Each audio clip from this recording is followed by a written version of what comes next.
Saudari-saudaraku dimanapun Anda berada, bertemu kembali dengan saya Romo Tino SSCC di dalam catatan peziarah. Di dalam perjalanan hidup kita sering lebih banyak menggunakan akal daripada mendengarkan suara hati, sehingga kita mudah terjatuh pada pilihan yang kurang bijaksana. Beranikah kita selalu belajar mendengarkan suara hati, baru kita bertindak? Sebelum kita mendengarkan permenungan dari catatan peziarah, marilah kita membuat tanda kemenangan Kristus. Dalam nama Bapa dan Putera dan Roh Kudus. Amin. Allah Bapa yang Maha Kasih dan Penyayang, jadikanlah kami anak-anak-Mu lemah lembut sebagaimana Engkau murah hati dan penuh kasih sayang kepada kami. Ajarilah kami pula untuk dengan sabar dan bijaksana di dalam tindakan dan tingkah laku kami, sehingga kami sungguh memuliakan Engkau di setiap karya dan langkah hidup kami. Demi Kristus pengantara kami. Amin. Saudari-saudaraku dimanapun Anda berada, selamat pagi, Tuhan memberkati kita semua dan selamat hari Minggu. Pada hari ini dari nubuat Sakarya, kita diajak untuk merenungkan dan merefleksikan bahwa Raja Damai, Raja yang penuh rendah hati, telah dihadirkan dan nantinya akan dipenuhi di dalam pribadi Tuhan kita Yesus Kristus. Semua orang merindukan kedamaian, semua orang merindukan kelemah lembutan, tetapi seringkali kita hanya berucap, seringkali kita hanya berkata-kata. Kita menuntut seseorang yang seperti ini, seseorang yang lemah lembut, yang mau mengerti, tetapi kita jarang bertanya, bagaimana saya belajar mengerti sesamaku? Bagaimana saya lemah lembut kepada sesamaku?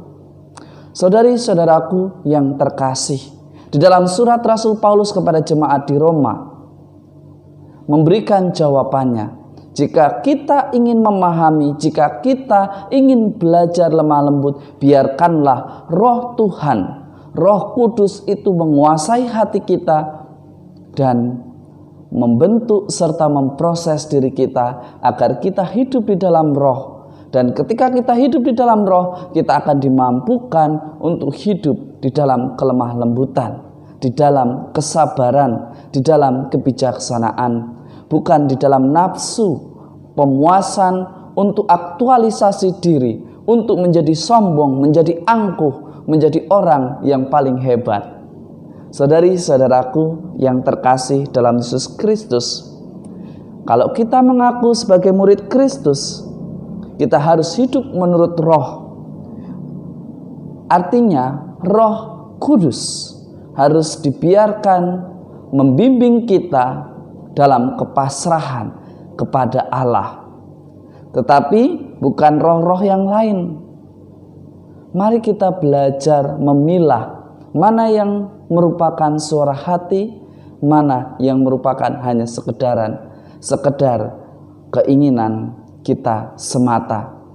Saudari-saudaraku yang terkasih di dalam Yesus Kristus, seringkali kita sulit sebenarnya memahami apa yang sebenarnya Allah kehendaki di dalam karya hidup kita. Tetapi juga, kenapa kita kok sulit untuk menangkap karya Allah di dalam diri kita? Saudari-saudaraku yang terkasih, seringkali kita merasa pandai, dan kecenderungan orang yang merasa pandai lebih senang menggunakan akalnya. Tetapi orang yang sederhana, orang yang miskin, belum tentu mereka tidak cerdas. Mereka memang tidak pandai, tetapi mereka cerdas karena dimampukan dengan mata hatinya untuk melihat karya Allah yang begitu istimewa. Orang yang sederhana di dalam pemikiran, orang yang sederhana di dalam hidup, bukan berarti mereka tidak pandai. Mereka mampu menangkap karya Allah di dalam kecerdasannya, di dalam kreativitasnya, dan mereka biasanya lebih lemah lembut dan lebih murah hati.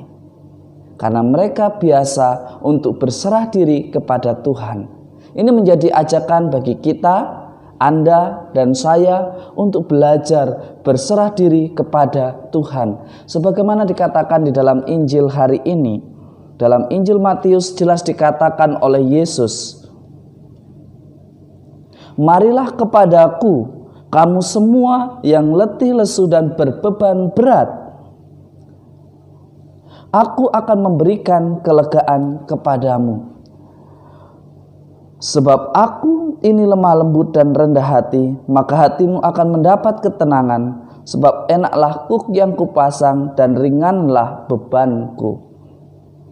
Saudari-saudaraku yang terkasih di dalam Yesus Kristus, ketika kita ada kepasrahan kepada Tuhan, Tuhan sudah mengatakan akan memberikan kelegaan kepada kita. Tetapi apakah kita mau dibentuk? Apakah kita mau diproses? Tetapi jika kita ada kemauan, kita pasti bisa. Jika ada kemauan, Tuhan itu mengubah. Mukjizat itu ada ketika kita mau dan berserah diri kepada Tuhan.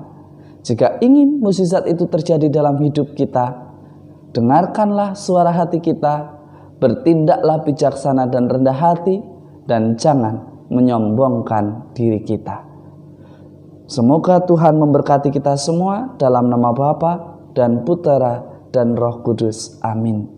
Saudari-saudaraku yang terkasih, hari ini kita diajak untuk belajar tidak menggunakan akal kita berlebihan.